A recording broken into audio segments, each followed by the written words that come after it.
I'm actually going through one right now. Right now I I decided to leave. I was at LinkedIn. I was at LinkedIn for about 2.5 years doing advertising sales. And after doing that for a while, and also having done, a lot of different, sort of roles, I decided to leave, LinkedIn, because I didn't want to continue in a pure sales role. What'll happen sometimes throughout your career is, as much as you consciously make some decisions about where you want to go and what you do, sometimes there is a bit of momentum, that happens, that you just kind of go from one role to another role to another role. And I just kind of got to the point where I just wanted to sort of take stock of, where I was at, where I wanted to go, what I wanted to do, what I'm good at, all that good stuff. So I decided to take, a little bit of, time off, to, really focus, on that, be curious, talk to different people, take a look at what types of, jobs and roles are out there, and really kind of just take stock of what I wanted to, what do I want to do.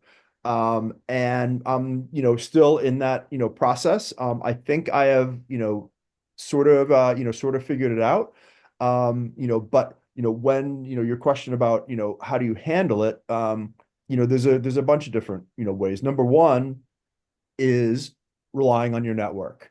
And that is, so important. And I know, we talked a little bit about that, when we were on campus the other day. And it's just so important. And your network, it's personal, it's professional, it's both. There's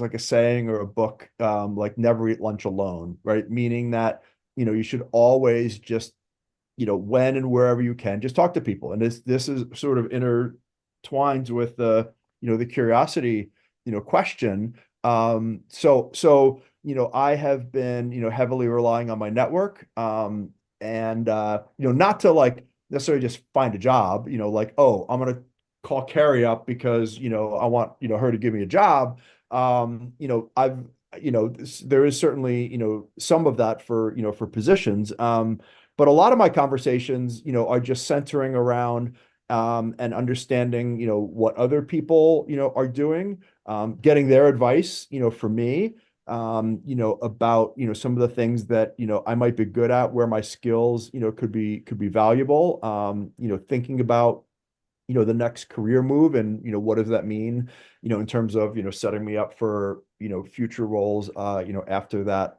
So it's a lot of different things, from, and it really, comes around to, your network, using that, continuing to build, your network. And, throughout the time, there's actually been some times where I've been able to help, some people. You run into people who, you could actually, help, which is quite, quite interesting, as well.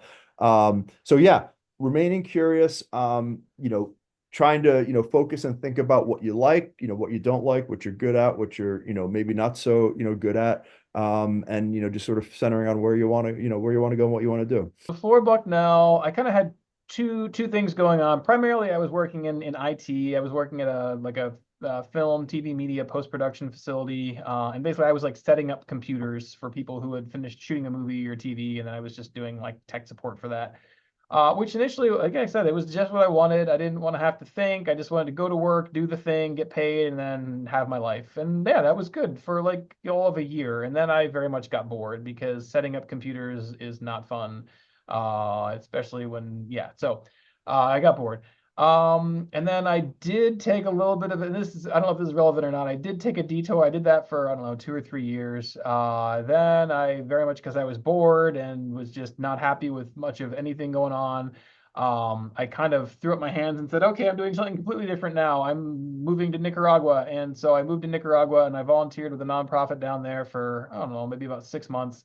Um, Theoretically kind of gonna jumpstart my electrical engineering. They hired me. I went down there to, nonprofit, but I went down there. They had just built a facility where it was gonna be a spinning plant. So the structure was built, it was empty. And then when I got down there, they were like, oh, great, we just bought all this industrial use three-phase equipment to do spinning.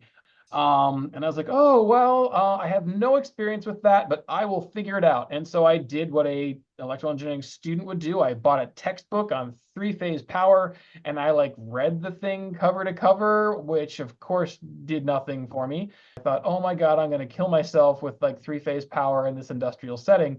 I guess fortunately for me, it didn't happen because the equipment never came in. At any rate, that was what I did right before I came back to Bucknell. I got bored. I missed the challenge of engineering. I missed what I didn't realize was the creative aspect of engineering.